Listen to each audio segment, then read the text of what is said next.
अस्तु नमस्कार। आज हम फिर आपके लिए कक्षा 12वीं से चैप्टर फलन को लेकर के आए हैं, जिसमें आज हम फलनों के संयोजन के बारे में पढ़ेंगे। सबसे पहले संयोजन का अर्थ समझ लीजिए। संयोजन होता क्या है? वास्तव में यदि हम शाब्दिक अर्थों में अगर देखें तो संयोजन का अर्थ होता है जोड़ने से, एक दूसरे से जुड़े, मतलब एक दूसरे से संबंधित हों। अब हम यहाँ फलनों का संयोजन कह रहे हैं तो इसका अर्थ ये है कि दो या दो से अधिक फलनों को हमको संयोजित करना है, जोड़ना है, एक दूसरे से संबंधित करना है। और उसको किस तरह से संबंधित करेंगे वही हम आज सीखेंगे। तो यहाँ फलनों का संयोजन, इससे पहले मैं आपको थोड़ा सा फलन के संबंध में बोलूंगा। यदि कोई दो अरिक्त समुच्चय है ए और बी, अरिक्त समुच्चय है,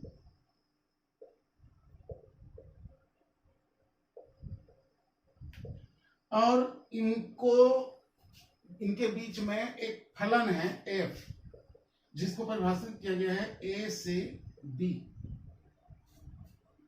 तो इसको लिखते कैसे हैं देखिए, समझ लीजिएगा थोड़ा सा, उसके बाद फिर हम फलनों के संयोजन पे जाएंगे। मान लिया जाए ये a है, a समुच्चय है, और ये b समुच्चय है। इन दोनों के बीच में फलन है f, जो परिभाषित है। कोई नियम है, दोनों को संबंधित करने का एक नियम है, जिसको f से प्रदर्शित किया जाता है। मान लिया जाए यहां पर x है, मान लेते हैं इसमें x y z, यहां पर ले लेते हैं a b c d, इस तरह से। तो इन दोनों के बीच में जो संयोजन होगा ये इस तरह से, मान लीजिए ये इनके साथ जुड़ा हुआ है, ये भी मान लीजिए इनके साथ जुड़ा हुआ है, ये इनके साथ जुड़ा है, इस फलन के द्वारा इस तरह से जुड़े हैं, मान लीजिए। तो यहां पर क्या करते हैं, f ऑफ x, ऐसा जब हम बताते हैं तो हम ये बता रहे हैं कि यह x जो है इस फलन से जुड़ा है, तो ये क्या है, कितने के बराबर है। एक नियम से ये x जो है दूसरे समुच्चय से जुड़ा हुआ है, तो कैसे जुड़ा है उसको हम क्या कैसे लिखते हैं, इस तरह से fx, और fx is equal to a। ये इस तरह से इस फलन को परिभाषित किया गया है, इस तरह से लिखा जाता है। तो ये है क्या चीज वास्तव में, ये a है क्या, ऐसा जब लिखते हैं तो हम इसको लिखते हैं परिसर। हम वास्तव में ये बताते हैं कि यह x का जो फलन होगा, f ऑफ x क्या होगा, a होगा। तो हम वास्तव में क्या बताते हैं, इस परिसर को बताते हैं। यहां a के जो अवयव हैं ये कहलाते हैं प्रांत, जिसको इस फलन के आगे में लिखा जाता है। ऐसे ही देखें, F Y is equal to A. प्रांत के जो अवयव हैं, प्रांत हैं, उनको इस एफ के सामने लिखा जाता है, और ये जो उनके बराबर जो आएगा, फिर ये परिसर है। वास्तव में अब एफ एक्स लिखा तो परिसर हो गया। ये परिसर क्या चीज है, तो ए है, और इधर b के जो अवयव हैं वो कहलाते हैं सहप्रांत।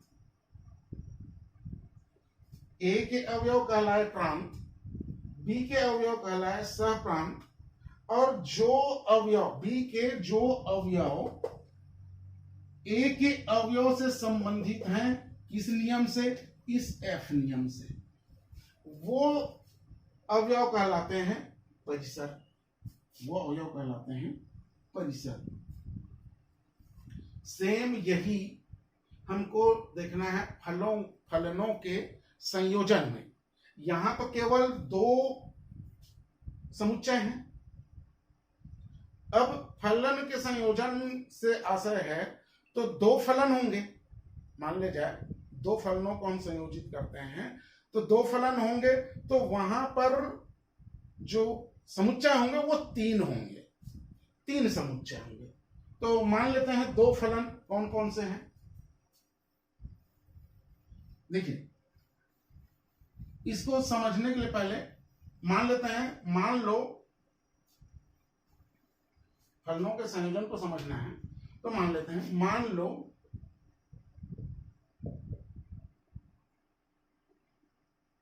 समुच्चय ए बी और सी अरिक्त समुच्चय है, अरिक्त समुच्चय हैं जहां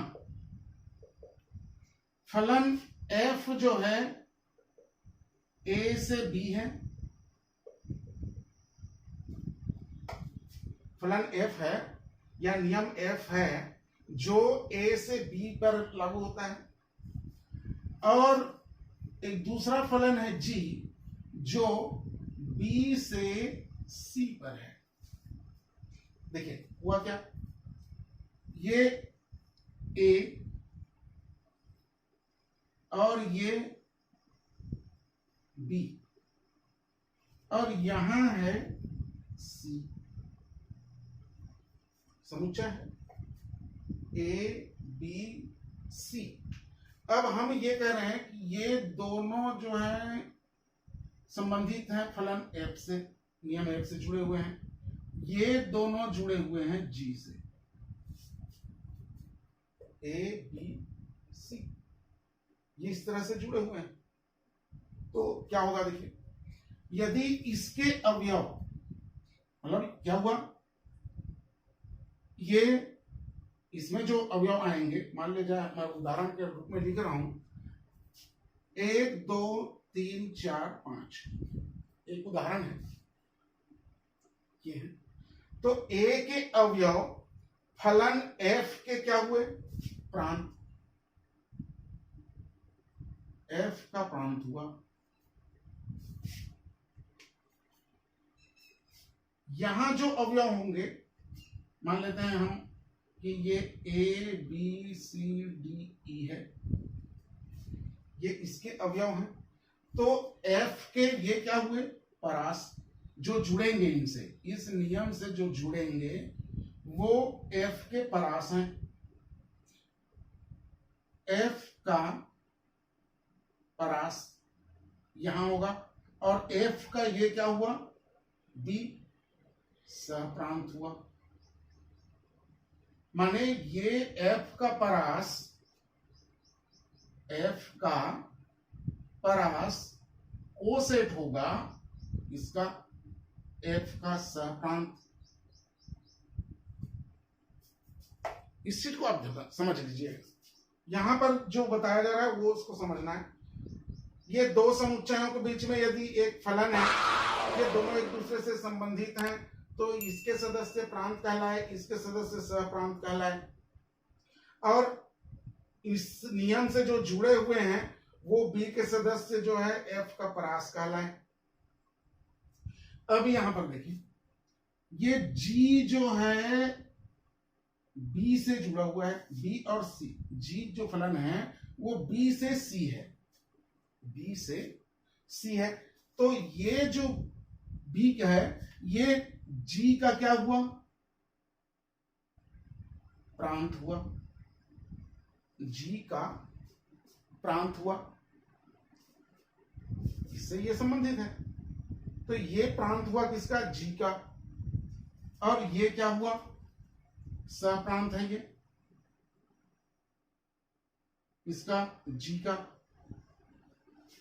का सहप्रांत है। अब चूंकि देखिए ये इनसे जुड़े हैं, यहां मान ले जाए हम एक लिखें L M N O P Q, मान लेते हैं ये इनके सदस्य हैं L M N O P Q। तो क्या होगा देखिए, यदि हम इसको इनसे संबंधित करते हैं, ये B इससे संबंधित है, ए इससे संबंधित है, सी यहां से संबंधित है, डी यहां से संबंधित है। इस तरह से यदि संबंधित हैं तो क्या हो जाएगा, G of A is equal to क्या हो जाएगा, G of A is equal to M हो जाएगा। माने जी ए क्या चीज है, परिसर है। फलन जी का परिसर कहां होगा, समुच्चय सी में होगा। तो जी का परिसर, जी का परिसर यहां होगा। कहने का मतलब ये कि जी का परिसर कोसेट होगा इसका, जी का सहप्रांत। ये मतलब हुआ। अब इनको अगर संयोजित, इनका जो परिभाषा क्या कहता है, यदि एफ ए टू बी है, जी बी टू सी है, तो इनका संयोजन G of F, G of F को हम परिभाषित करते हैं जी ऑफ एफ एक्स से। ये इसकी परिभाषा है। हमको इसी को बस समझना है। ये संयोजन है। यहां अगर एक्स लिखते हैं तो क्या हुआ, देखिए जी ऑफ एफ का प्रांत कौन सा हुआ, ये हमारा, देखिएगा हम ये कह रहे हैं जी ऑफ एफ जो है इनका संयोजन है ए टू सी।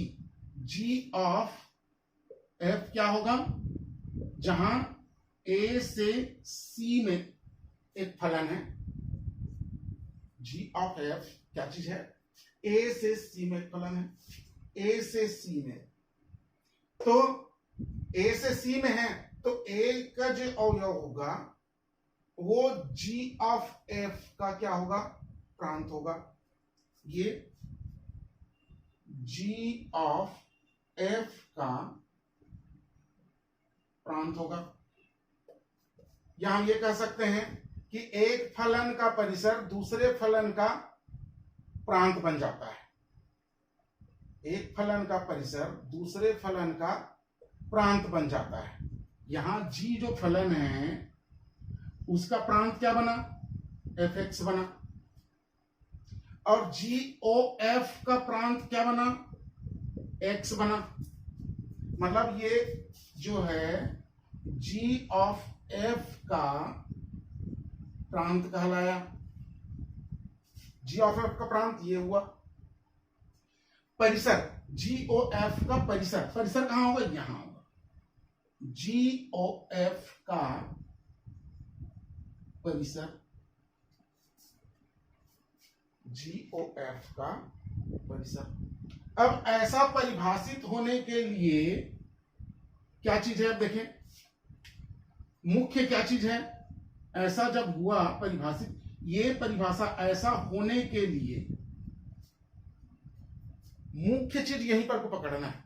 आपको समझ लेना है कि यहां अगर ऐसा हो रहा है तो इसकी परिभाषा से क्या हो रहा है, देखिए कि एफ का परिसर, ये एफ का परिसर है ना,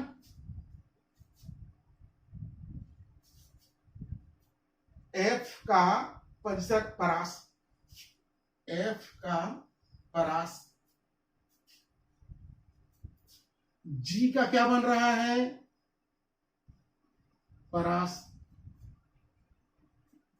जी का परास बन रहा है, प्रांत बन रहा है। एफ का परिसर, एफ का परिसर मतलब ये जी का क्या बना, प्रांत बना। तो ये जी का प्रांत बन रहा है।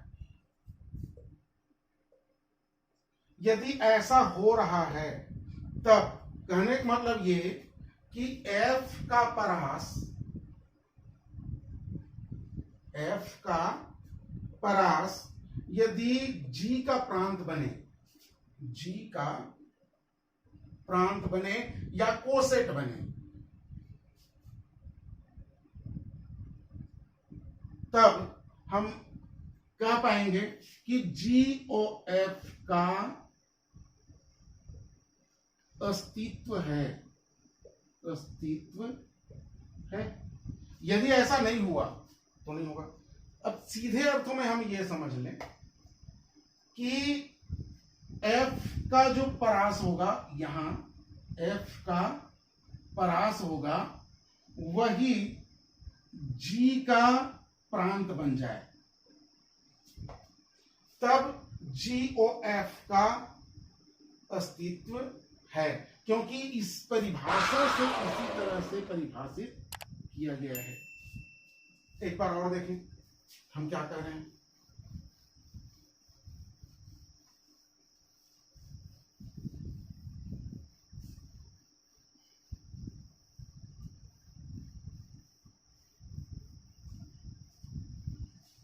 यदि हम ये कह रहे हैं कि F जो है A से B में कोई फलन है, G B से C में फलन है,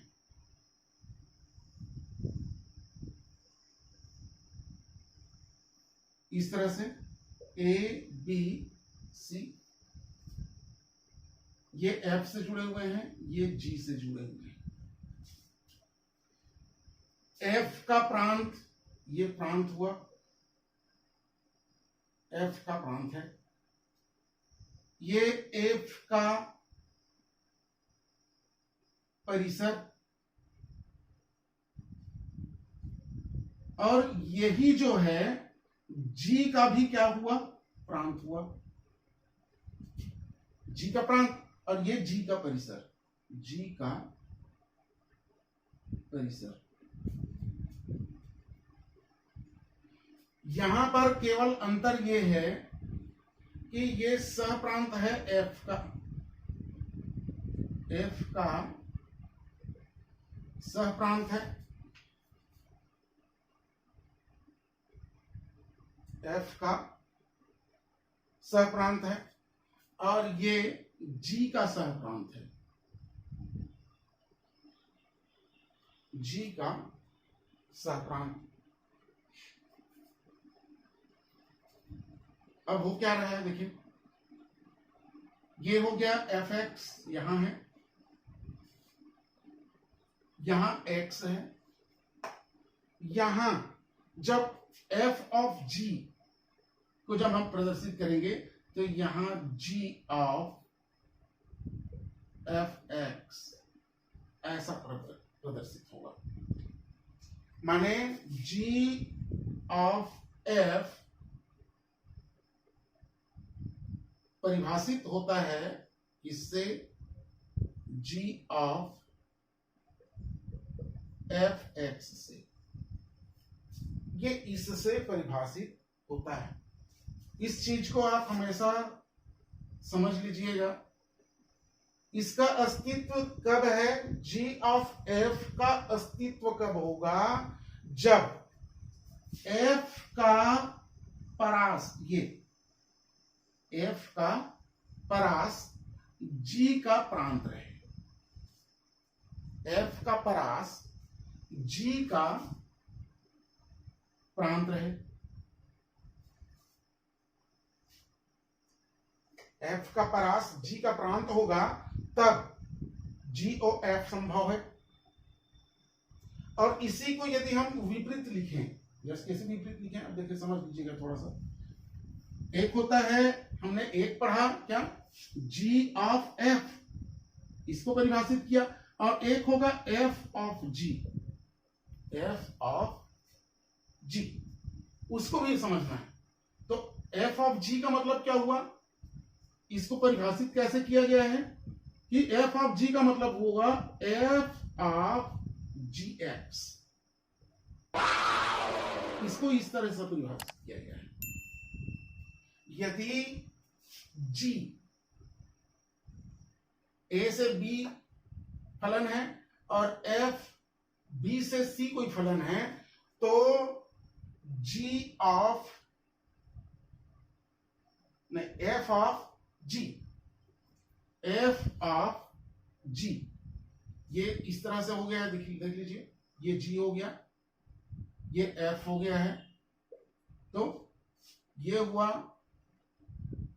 gx और ये हुआ f।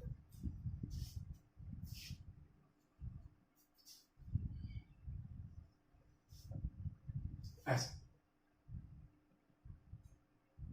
कहने का मतलब ये, यदि हमको इस तरह से परिभाषित किया गया है कि यदि एक फलन g है a से b और एक फलन है f जो b से c है, तो फलन f ऑफ g को परिभाषित किया गया है f ऑफ g जहां a से c में परिभाषित है। a से c में इस प्रकार से परिभाषित किया गया है कि f of g x is equal to f of gx। ये इस तरह से परिभाषित किया गया है, परिभाषा है इसकी इस तरह से। यहां पर अब हमको समझ लेना है कि g का परास ये f का प्रांत रहे, g का परास f का प्रांत हो, तब यह फलन परिभाषित होगा। यदि ऐसा नहीं हुआ तो फलन परिभाषित नहीं होगा। इसलिए इसको संयोजन को, फलनों के संयोजन को समझ लेना है हमको है क्या चीज, उसके बाद ही आप सवालों को हल कर पाएंगे। आइए एक सवाल ले, सवाल है हमारा, माना a दिया हुआ है, b दिया हुआ है, c दिया हुआ है, फलन f है a से b में और फलन g है b से c में, और इसको इस तरह से परिभाषित किया गया है कि f1 equal to 4, f2 is equal to 5, f3 is equal to 4, g4 is equal to 5, g5 is equal to 6 द्वारा परिभाषित है। g of f a to c ज्ञात करना है, g ऑफ f हमको ज्ञात करना है। यहां पर दिया हुआ है क्या चीज, एक जो समुच्चय है a, ये दिया हुआ है 1 2 3, समुच्चय b दिया हुआ है 4 5 और समुच्चय c दिया हुआ है 5 6। ये b है, ये c है। परिभाषित कैसे है देख लेंगे हम। f1, अच्छा इनके बीच में ये f है और इनके बीच में ये g है। f1 इज इक्वल टू 4 है, f1 ये एक इससे जुड़ा है, f2 ये 5 से जुड़ा है और f3 जो है 4 से जुड़ा है, f3 जो है 4 से जुड़ा हुआ है। ये इस तरह से ये परिभाषित है। यहाँ पर g में, g की जो परिभाषा है उसमें देखें, g4 जो है 5 से जुड़ा है और g5 जो है ये 6 से जुड़ा हुआ है। ऐसा है, हमको निकालना क्या है, g of f, g of f। तो g ऑफ f का प्रांत क्या हुआ, g ऑफ f का प्रांत जो होगा वो a के सदस्य होंगे। g ऑफ f का प्रांत, g ऑफ f को कैसे प्रदर्शित किया गया है, a टू c। तो a जो होगा ये प्रांत होगा और c जो है सह प्रांत होगा। ये हो गया प्रांत और ये हो गया सह प्रांत। किसका, g ऑफ f का, g ऑफ f का प्रांत है और ये g ऑफ f का प्रांत है। हमको इसी को निकालना है। अब निकालते हैं, देखिए g ऑफ f 1, अब इसकी परिभाषा क्या है उसको देख लीजिएगा कि जी ऑफ एफ का वन का मतलब होता है जी ऑफ F1। लिखने का तरीका आप लोग समझ लीजिए। जी ऑफ F1 का मतलब हुआ जी ऑफ F1। ये जो पास में है इसी को बस रखना है और इसको कॉमा में मतलब ब्रैकेट में ले लेना है, मतलब जी का प्रांत के रूप में ले लेना है, इसी को समझना है। जी का प्रांत क्या चीज है? एफ का परिसर है ना, एफ का परिसर को हम प्रांत मान लेंगे इसका जी का। अब ये परिभाषित है कैसे? F1 किससे परिभाषित है? F1 इज इक्वल टू 4, यहां पर लिखा है F1 जो है 4 के बराबर होता है, तो F1 के जगह में अब क्या लिख देंगे? 4। अब G4 किससे परिभाषित है? G4 is equal to F5। तो G ऑफ F1 आया 5। ऐसे ही G ऑफ F2 ये परिभाषित कैसे हुआ? G of F2। अब F2 का वैल्यू दिया हुआ है, F2 का वैल्यू है 5, तो ये क्या हो जाएगा? G of 5। F2 की जगह में हमने लिख दिया 5। अब G ऑफ 5 क्या है? G ऑफ 5 क्या है? 6 है। ये इस तरह से परिभाषित है। G ऑफ 5 जो है परिभाषित है किससे? ये हमने निकाल लिया है G of 1, G of F1, G of F2 निकल गया है।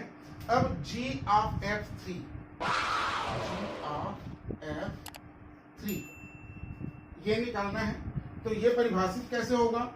G ऑफ F3 से। F3 हम किस तरह से परिभाषित है वो लिखा हुआ है 4 से, तो ये हो जाएगा G4। और G4 जो है, G ऑफ 4 जो है ये किससे संबंधित है?